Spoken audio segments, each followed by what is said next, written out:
de que tus relaciones están como están, si están negativamente hablando o están mal o rotas, si no te llevas con tus hijos, con tu mujer, con tus vecinos, con tus empleados, si tenés problemas o pleitos con alguien, es porque en realidad, como dijimos hace como 2 meses, ya quizás en el primer mensaje de esto, de que han sido basadas tus relaciones con los principios de los deseos de la carne. Entonces, ¿cómo va a haber un matrimonio bueno si en medio ha existido o hay adulterio? O sea, es bien difícil que una persona venga de acostarse con otra persona, ya sea una mujer o un hombre, y ¿qué amor puede dar? Entonces ahí viene la aflicción. Entonces, al habernos basado en esos principios de la lujuria, la lascivia, la envidia, la disensión, y ver que saco yo siempre, entonces obviamente tus relaciones no van a ser buenas. Pero también el apóstol Pablo, el Señor a través del apóstol Pablo en el libro de los Gálatas, también puso principios que son buenos para las relaciones, y la forma de restaurar esas relaciones es aplicando los principios. Gálatas 5:22, por favor, 22-23. Y entonces da el listado, cuando hablaba de los frutos del Espíritu, los primeros 3 frutos del Espíritu. Ahorita lo vamos a poner, lo vamos a leer. Mas el fruto del Espíritu es amor, gozo, paz, dice. Eran los frutos relacionados contigo y Dios. Era lo vertical, ¿sí? Los primeros 3 frutos, amor, gozo, paz. Los siguientes 3 frutos, paciencia, voluntad y benignidad, son los frutos horizontalmente hablando, tú con los demás, con los que te rodean. Y los últimos 3, fe, mansedumbre y templanza, son los frutos contigo mismo, es hacia adentro. Amén. Entonces, de todos estos frutos, de verdad se lo voy a decir, el más difícil para mí de tratar de cumplirlo, de tratar de desarrollarlo, quizás no de cumplirlo, de desarrollarlo dentro de mí, ha sido usted la mansedumbre. La mansedumbre es un fruto complicado, de verdad. Y a mí me pasó a principios de esta semana. Yo tengo mi oficina, o sea, mi despacho jurídico, ahí por donde está la iglesia Josué, una filial. O sea, usted puede decir, atrás de esto hay un pasaje ahí para adentro. Y tengo como 2 meses de estar ahí, más o menos, 2-3 meses. Y estoy aprendiendo a conocer a los vecinos. Entonces, en una de esas íbamos para afuera, Maya iba conmigo, porque Maya trabaja también en la oficina, iba conmigo con Fabricio. Y iba yo. Y Fabricio tenía las 2 puertas abiertas del carro. Yo tenía aparcado el carro a la orilla de la acera. Y obviamente fue un error de mismo tener las 2 puertas abiertas. Bueno, es una serie de opiniones encontradas y decir si fue error o no fue error, pero el problema es que tenía las 2 puertas abiertas. Y pasó una señora y un señor ahí, gritando. Yo dije, no creo que le gritaron a mí. Si siquiera me le gritaron a mí. ¿Ya? Pero le gritó a mi hijo. Sí, error porque tenía las 2 puertas abiertas.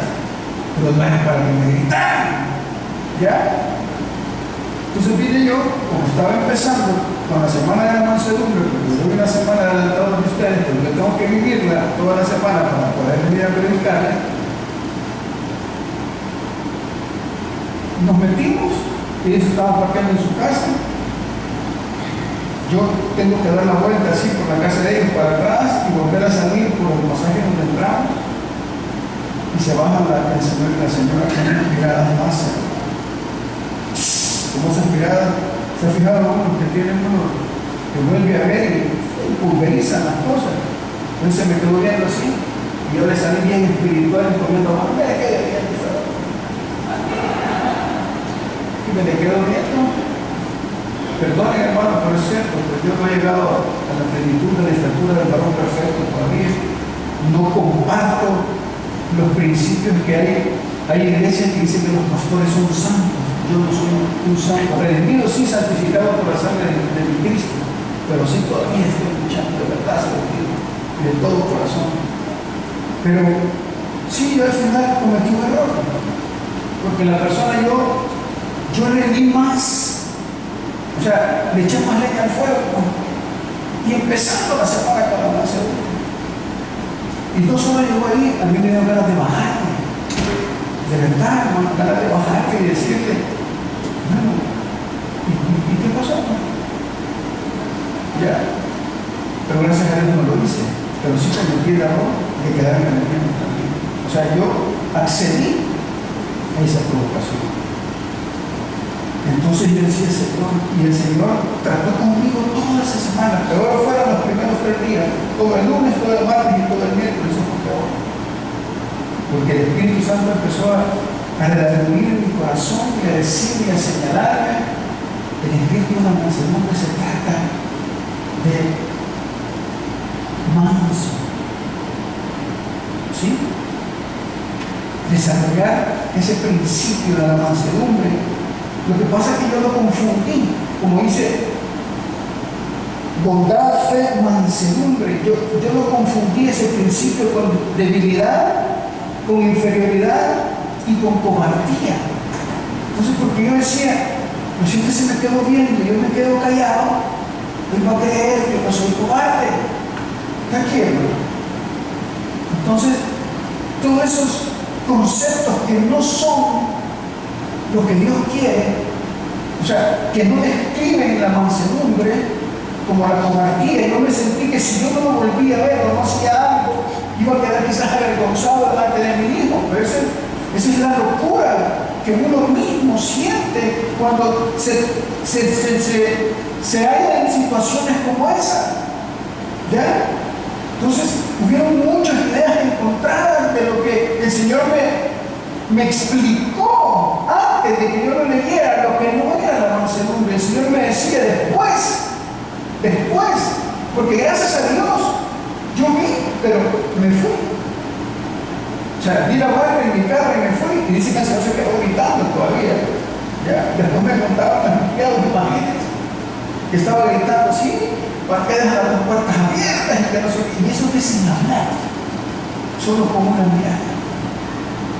Pero esa idea de que si yo no digo algo o yo no hago algo, si yo no reacciono, soy cobarde. ¿Sí? Y me van a pisotear siempre. Entonces no me doy mi lugar. Esos son los conceptos errados y los obstáculos más grandes para desarrollar la mansedumbre. ¿Sí? Porque eso es lo que el mundo tiene el concepto de mansedumbre. Sinónimo de debilidad, sinónimo de cobardía, ¿sí? Sinónimo de que, híjole, ¿qué va a decir la gente? Que me quedé callado, inquieto, que quedé avergonzado. Entonces, pero bíblicamente se demuestra que la mansedumbre no es sinónimo de cobardía, sino que la Biblia se relaciona con valor, con firmeza, con fortaleza y con resolución. ¿Sabe cómo hubiese sido un espíritu de mansedumbre en ese momento cuando pasó eso? Quizás en el momento preciso cuando ellos gritaron, cuando tenía las 2 puertas abiertas, mi hijo, y yo vi y oí, yo le tuve que haber dicho, disculpe, no pasa nada. ¿Firmeza de qué? Resolución y afirmación y valor de qué? De mis principios cristianos. ¿Sí? O sea, de lo que yo en realidad soy, del valor que en realidad yo tengo para con Dios y para con mi hijo. ¿Qué ejemplo le puede dar a mi hijo yo? Que me pesa la boca, ¿no? ¿Ya? Y me paro el domingo y predico, pero doy gracias a Dios porque en realidad no pasó más. Y de verdad que si ese incidente no me hubiera ocurrido, quizás yo no tuviera la sorpresa de hablarte con la mansedumbre y de entender lo que hace y de vivirlo como un error. Toda la semana he estado en mi mente y en mi corazón la mansedumbre, entendiéndola como en realidad es una firmeza y una convicción y el valor de la persona que yo soy. ¿Quién soy yo para el Señor? ¿Sí? ¿Qué valgo yo para Él? Que no necesito demostrárselo a la gente del mundo en el sentido de imponer mi hombría, entre comillas. Aquí. Y cuántas veces usted se ha metido en problemas por responder creyéndose macho o mujer. Sí, aquí al poder de las mujeres y aquí nadie me habla fuerte ni nada. Sí, o no, cuántas veces se han metido en problemas cuando es más fácil quedarse callado por responder. Está aquí. Está aquí. La mansedumbre, señores, ¿qué es eso? Es tener la convicción clara y plena de quién eres tú, lo que tú vales, que tus reacciones no son reacciones de debilidad cuando tú cedes o respondes con una palabra apacible. Cuando alguien viene gritando y agrediendo, y tú le dices, mira, perdóname, o sea, platiquémoslo, para aquí. Esa es la mansedumbre. Ahora entiendo por qué el Señor Jesús se sometió a un proceso de vida de sencillez y de humildad. Ahora entiendo por qué el Señor Jesús no vino y nació en un palacio. ¿Usted cree que no pudo haber nacido y decirle a Herodes que se quitara y él nacer ahí, en el palacio de él? ¿Cree usted que no pudo haber sido así? Ahora entiendo por qué el Señor Jesús nació en un pesebre, ejemplificando la sencillez y la mansedumbre. Ahora entiendo por qué el Señor Jesús lo compararon con un cordero. Ahora entiendo por qué cuando se bautizó, el símbolo físico exterior fue una paloma. ¿Sí? Entiendo por qué Isaías dice: como cordero fue llevado, como oveja, como cordero al matadero, no enmudeció, no abrió su boca. Entiendo por qué escogió vivir su vida terrenal en una familia sencilla, en una familia humilde como José y María. ¿Saben por qué? Porque él sabía el poder que él mismo tenía. Él sabía la capacidad y las facultades que tenía. Él sabía la ventaja que él tenía con los demás. ¿No es cierto? Él sabía la ventaja. Cuando lo llegaron a apresar, ¿sí?, se lo exteriorizó a Pedro. Cuando lo llegaron a apresar la noche que estaba saliendo del jardín de Getsemaní y llegaron los soldados, y Pedro salió y le cortó la oreja a uno de los guardias que se llamaba Marco. ¿Está aquí? El Señor le dijo: Pedro, tranquilo. ¿O acaso no te he demostrado a lo largo de estos 3 años que he estado contigo que tengo poder suficiente para ordenar o pedirle a mi Padre que mate legiones de ángeles? ¿Está aquí? O sea, Jesús sabía su ventaja. Jesús sabía su posición, y en lugar de agarrar su posición para demostrar que él las podía, demostró otra cosa de otra forma. Entonces fue cuando Pedro iba entendiendo poco a poco tu posición. Tú sabes cuál es tu posición en casa. Tú sabes que si sos padre, tú sos el líder de casa. Tú sabes que si sos papá o sos mamá, tú tienes una posición privilegiada de poder influenciar en tu gente. Así que tú no necesitas ocupar la fuerza física, no necesitas los golpes, no necesitas demostrarle a tu mujer o a tu marido que tú sos macho o hembra, engañándola, que yo puedo tener a cualquiera si la posición te la ha dado Dios. Desde el momento que te hizo marido o mujer o esposo o esposa, te dio cierta posición en toda tu casa. No necesitas demostrarlo de esa forma. ¿Sí o no? Ya Dios te dio una autoridad que viene envuelta en tu rol de esposo, de esposa, de proveedor. Si la gente ya sabe que tú llevas la comida a casa, entonces no necesitas decirle, agarrar patadas a todas las cosas y gritar ordenando.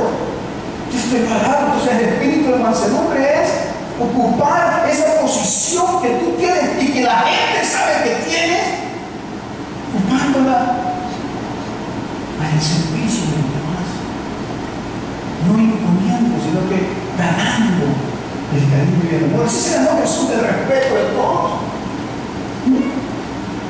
¿Qué tal o qué hubiera sucedido si el Señor Señor Jesús, cuando vino, lo vinieron a apresar, ¿sí? Hubiera mandado ángeles. Hubiera habido una gran matazón ahí. Y no solo la oreja le hubieran cortado, sino que las manos, los pies. Y hubiera dicho, mandame 4 más, vamos a ver cómo le va. ¿Qué impacto hubiera causado en sus 12 discípulos? ¿Para qué iglesia? Pero no. ¿Qué hizo él? Que demostró a Pedro y le dijo: Pedro, no se trata de esto, mi reino. Mi evangelio no se trata de esto. No se trata de demostrar quién tiene más poder.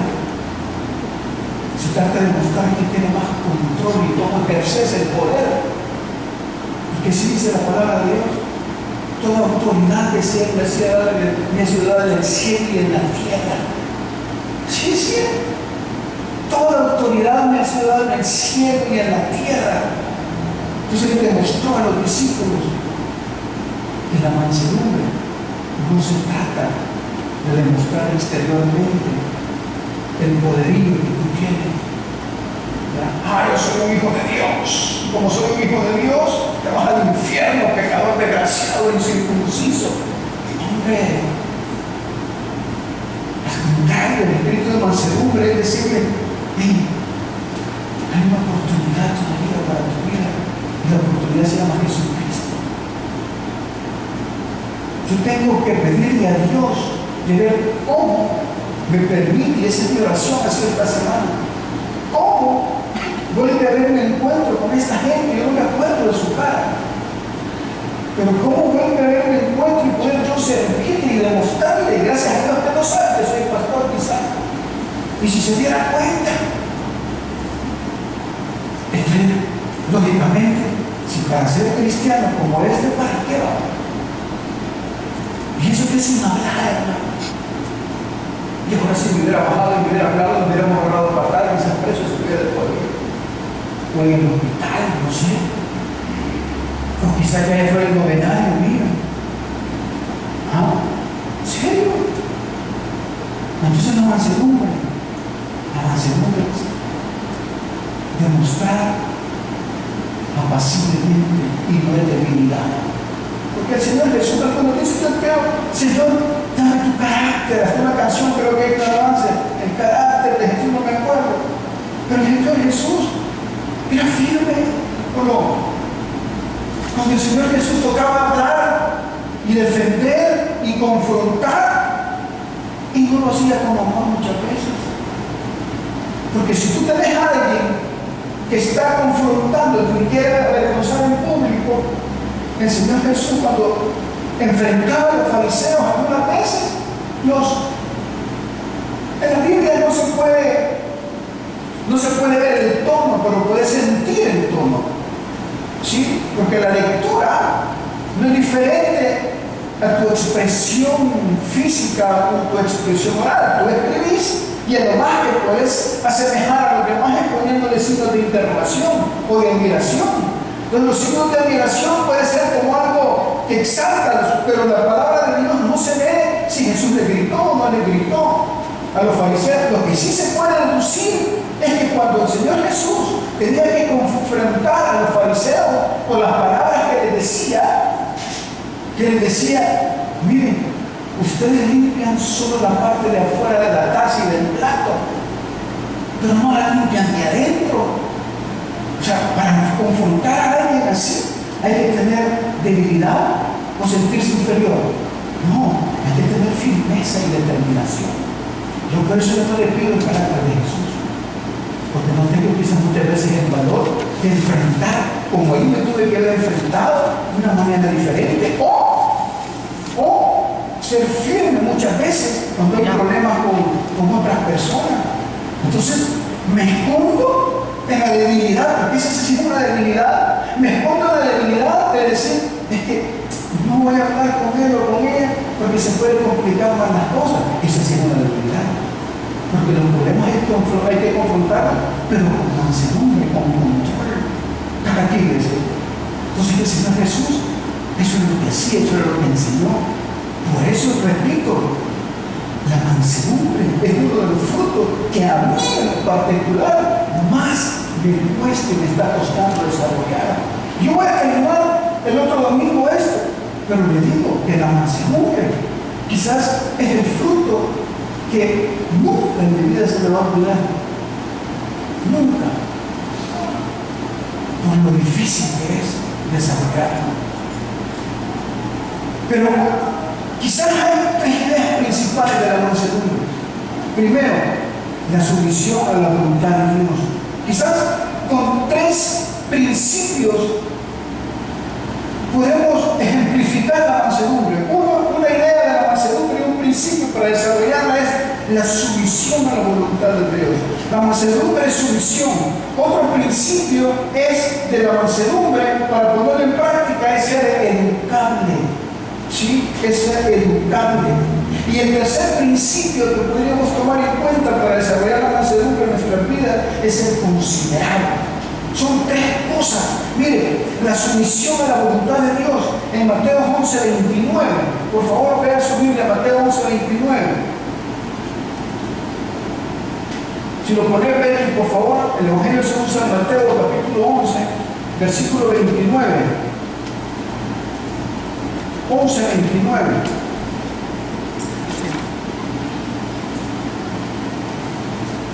¿Qué entendiendo, iglesia?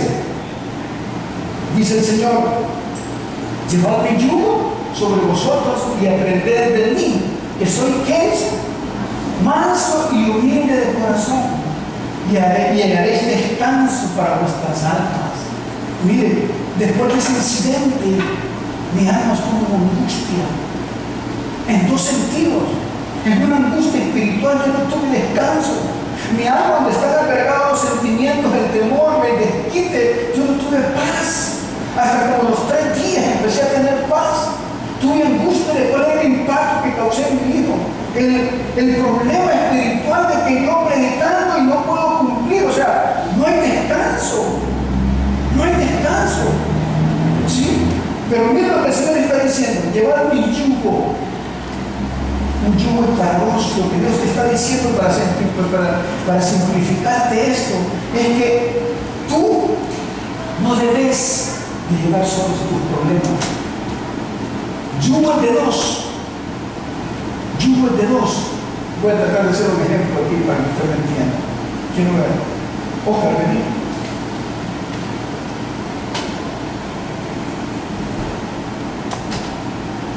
Y vámonos a una de estas. Esta. Esta es. No sé si está desconectada o conectada. Usted sabe cuál es el yugo. Usted sabe.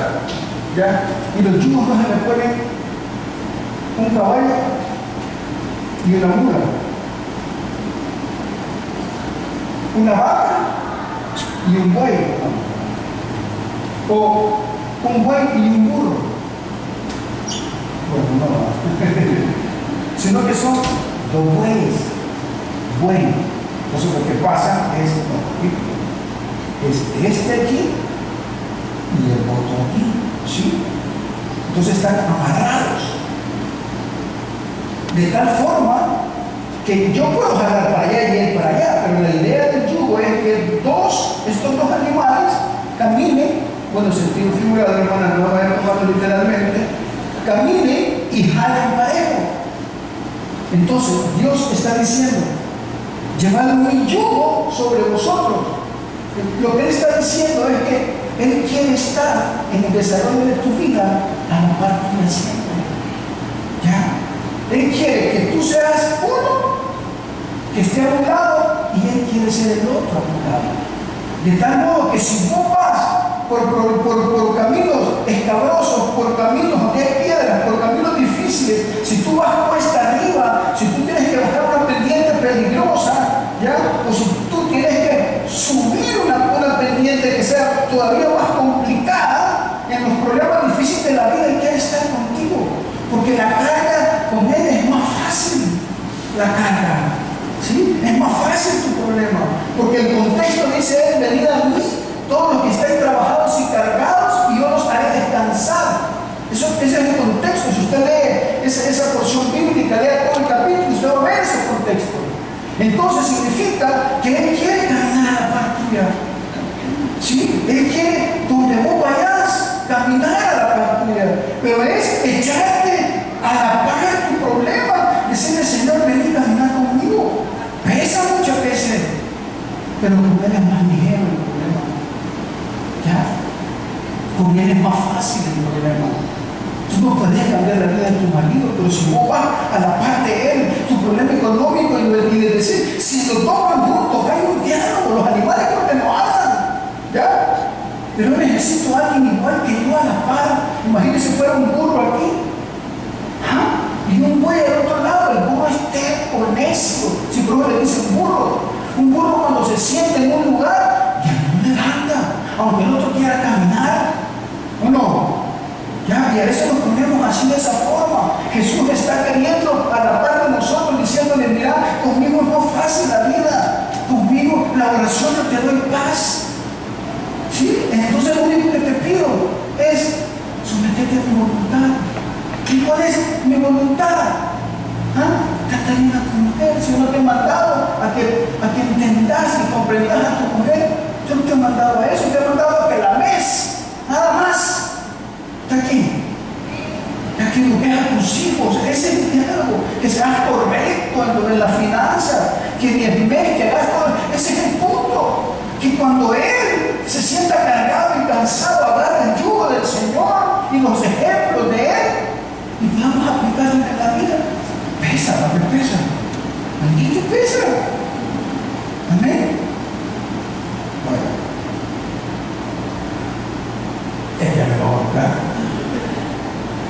Deja aquí, iglesia. Entonces, la primera idea es meterte al yugo del Señor. El problema tuyo es llevar el yugo solo. Querer resolver tus problemas solos. No meterte en la voluntad de Dios, a la oración. Si la palabra de Dios dice, viste que fue dicho, aborrecerás a tu enemigo. Y el Señor te dice, mira mi yugo fácil. ¿Cuál es el yugo mío? Fácil. Mamá, al que te hace daño, ora por él, eso te está diciendo. Tú manda orar por él primero. ¿Por qué? Porque en la oración va a trabajar contigo. Entonces te va a desbaratar y a desarmar toda la altivez y la prepotencia que tienes. Y entonces va a ser más fácil poder encontrarlo de nuevo al que te hace daño y decirle, perdóname por la verdad. Está aquí.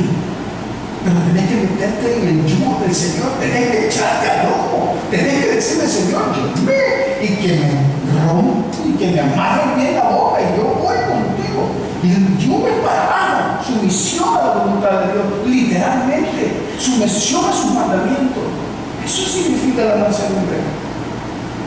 Dios se identificó porque una visión, un propósito, como un propósito fue enviado. Y el Padre le había dicho, vas a ejemplificar la mansedumbre, la sencillez y la humildad y la obediencia. Y en los problemas que tengas, vos vas a venir a mí y vas a ponerte el yugo conmigo. Porque el Señor cuando tenía problemas, lo que el Señor hacía primero, era ir a buscarlo en oración y decirle, Padre, ayúdame. Eso es ponerse el yugo, no es fácil. Qué difícil, qué cosa difícil es leer la palabra primero, como decía mi esposa ayer en un evento que tuvimos, terminando el día de la madre, mi esposa predicaba y decía, si el Señor te está mandando, te está diciendo que Él no se fatiga y Él no se cansa. ¿Ah? Vení. ¿Qué está diciendo el Señor? El domingo pasado te dijo, Él quiere una sombra, Él te está diciendo que Él quiere llevar el yugo y que con Él es más fácil someterse a su voluntad. Aquí. Segundo, ahí me queda poco tiempo. 3 minutos me queda nada más. Pero bueno, vamos a entrar a salir de 5. Ser educable. Nosotros principio de la mansedumbre es ser educable. Santiago 1:21, por favor, ven. Busquen su Biblia, Santiago 1:21. La mansedumbre. La mansedumbre. Dice, por lo cual, desechando toda inmundicia y abundancia, no. 1:21. Sí, perdón. Por lo cual, desechando toda inmundicia y abundancia de malicia, ojo, recibir con qué dice, con mansedumbre la palabra implantada, la cual puede salvar vuestras almas. Siempre tiene que ver. En otras palabras, mis queridos hermanos, es ser educable. Difícil leer la Biblia y oír un mensaje sin que Dios te hable. Bien difícil. Es bien difícil que tú ayer te pongas a leer la palabra de Dios y Dios no te vaya a hablar. Bien difícil. O sea, que es bien difícil que tú oigas un mensaje y Dios no te hable. Bien difícil. ¿Sí o no? Es bien difícil que Dios no te hable. Pero ¿sabes cuál es el problema? El problema es que cuando hay orgullo en ti, ¿sí? Cuando estás en un pecado, el corazón se te cierra. Entonces ya la palabra ya no la recibís con un espíritu de mansedumbre y la palabra ya no es en beneficio tuyo. Empezás a sacar todos los pelos a la palabra de Dios. Ya no te fijas en lo que el Espíritu hace, sino quizás en el ridículo que el pastor está haciendo por ejemplificarte o por, te quedaste únicamente al principio del mensaje. Cuando yo te conté el problema que tuve, ahí te quedaste nada más. Estás aquí. Ya no continúas con todo el mensaje, con toda la palabra y en desarrollo, sino que como tenías un orgullo y tenías un pecado oculto y estás áspero y a saber que hay en tu corazón, entonces es difícil que se penetre la palabra. Entonces te quedas agarrando solo lo malo, no la recibís con mansedumbre. Entonces ya no te habla el Señor. Entonces todo lo que hice, justificás y te justificás para alimentar tu pecado y tu falta.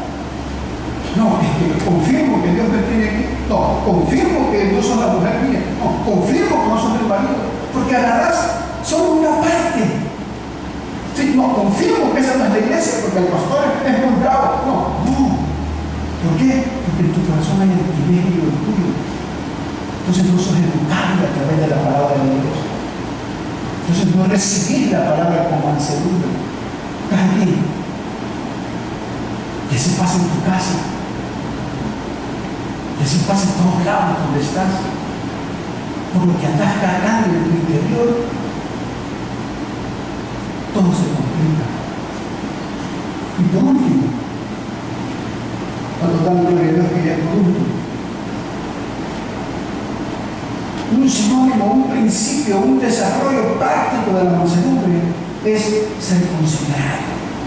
Ser desconsiderado, ¿qué significa ser desconsiderado? Alguien que no tiene la pasión, la compasión. ¿Amén? Por favor, quiero que lean su Biblia Gálatas 6:1. Ven, Gálatas 6:1, por favor. Este es un ejemplo de desconsideración y un ejemplo de consideración. Y dice la palabra de Dios: hermanos, si alguno fuere sorprendido en alguna falta, ojo, vosotros que sois espirituales, restaurad con espíritu de qué? De mansedumbre, considerándote a ti mismo, no sea que tú también seas qué. Aquí hay mucho de qué hablar. Miren, esto es para, ahora entiendo cuáles son los cristianos carnales. ¿Sabe usted cuáles son los cristianos carnales? Eso sí. Los que están esperando ver un error para sacarle los 10 mandamientos. ¿Sí? Para sacarle todo el Levítico del Deuteronomio. Para sacarle todo lo que la ley dice. Para agarrar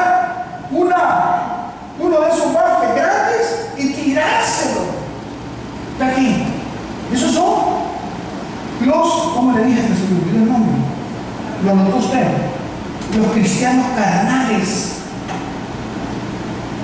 Ya aquellos que no tienen el fruto del Espíritu, del amor, de la benignidad, de la bondad. Aquellos que se les olvidó que por gracia han recibido y que tienen que dar por gracia. Los cristianos carnales son los que se creen más espirituales que el mismo Espíritu Santo, que creen que pueden enseñar al Espíritu Santo. ¿Saben cuáles son los hermanos carnales y los pastores carnales? Aquellos que no entienden, los que no entienden que las ovejas cometen falta y que uno tiene que ir a curarle sus heridas. ¿Saben cuáles son los pastores, las doctrinas y los cristianos carnales? Aquellos que creen que ya alcanzaron la plenitud de la estatura del varón perfecto y que no se pueden mezclar con la chumba. Aquellos que imponen cargas con esto, pero ellos no cumplen. Y en sus casas había que ver, su carácter es peor que el del diablo. Imagínense tener un carácter peor que el del diablo. Aquellos que no pueden entender cuando una familia hay los míos, los tuyos y los nuestros. De verdad, hermano, tú no sabes. Aquellos que no pueden entender las reconciliaciones entre marido y mujer. Aquellos que ponen una gran lista de situaciones de que ellos tienen que cumplir para poder volver otra vez, marido y mujer.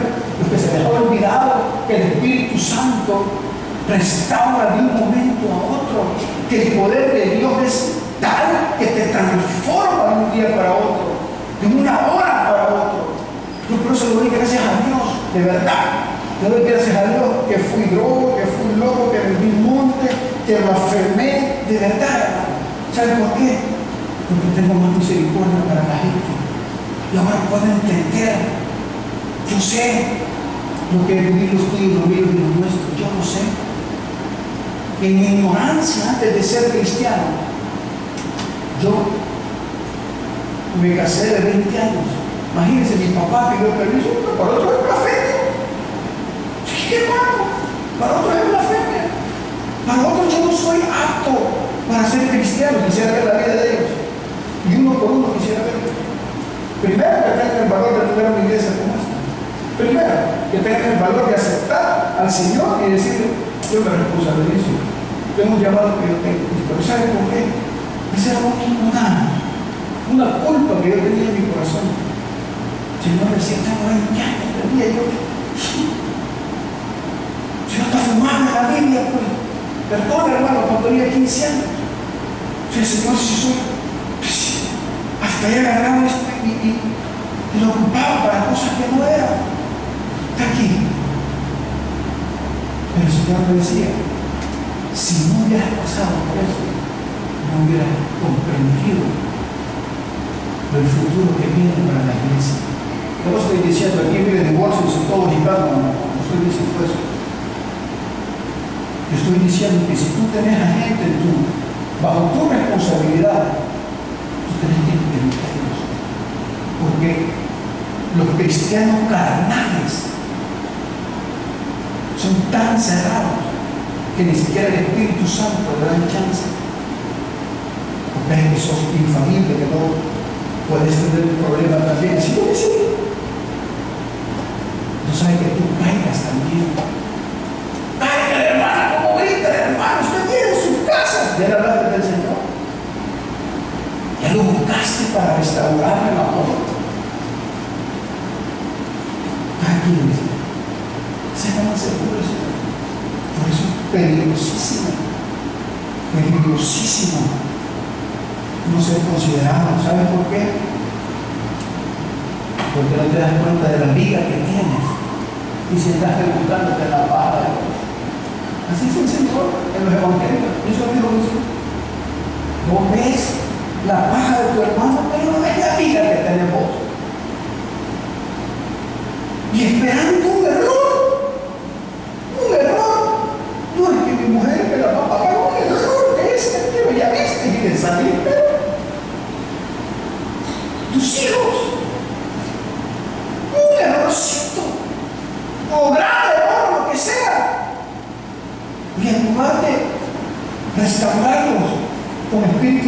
mansedumbre, ocupando esa posición de superioridad que tú quizás puedas tener, agarrarlos y educarlos y decirles, mira, si el Señor, miren, nunca se me olvide, con esto sí quiero terminar.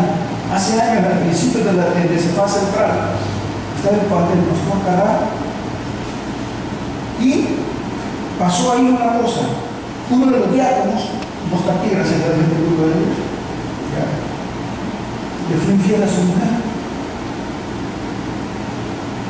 Y se dio, nos dimos cuenta, todo el mundo ahí va. ¿Ya? ¿Y sabe qué hizo el pastor? Agarró un látigo, le empezó a pegar y lo mató. ¿Sabe qué hizo el pastor? Lo restauró. Ay, sí, no. Lo restauró con un amor y ahí aprendí yo.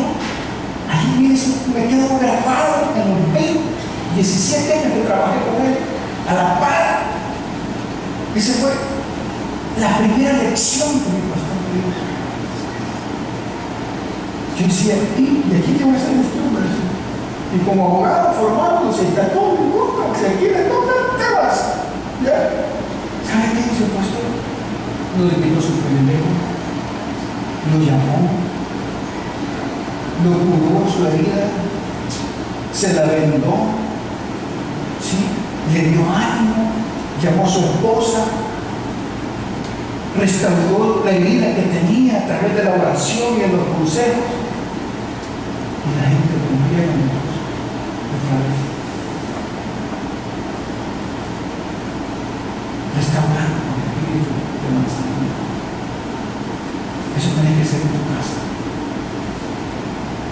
Restaurar tu gente con el espíritu de mansedumbre. Eso tienes que hacer con tu esposo y tu esposa. Restaurarlo con el espíritu de mansedumbre. Eso tienes que hacer con tus hijos. Eso tienes que hacer con tus empleados. Eso tienes que hacer en todos lados. No tienes que ser un cristiano carnal. Cuidado con creerte más que los demás. Cuidado. Así dice el apóstol Pablo. Ninguno tenga opinión sobre vosotros más de la que debe tener. No, es que yo ya voy en el espíritu, como le dije en el libro pasado. Mira a tus hijos como están. Para hablar de hermano, para hablar de otro, tenga cuidado. Tenga cuidado para hablar de otro. Hay que ver cómo tiene su ranchito uno antes de hablar del vecino. Aquí, el espíritu de mansedumbre es eso. Es eso. Es exactamente lo que le he dicho en 40 minutos. Pasen la alabanza, por favor. Solo vamos a terminar orando porque ya está. Que tengan la invitación allá donde en el circo puede ir ahorita. Y si no, vaya a ver el 21, el 2, el 4, el 6, no se preocupen. Porque le guste o no le guste, hay un presidente nuevo a partir de ahora. Haya votado o haya votado por él, usted sabe que es su presidente. ¿Sí? Le guste o no le guste, el otro se va, le guste o no le guste. Esto sí es. Amén. Así es que usted con espíritu de mansedumbre, usted tiene que aceptar. Si votó por él, enhorabuena, y si no votó por él, enhorabuena también. Pero a partir de ese día, usted es el presidente nuevo. Porque yo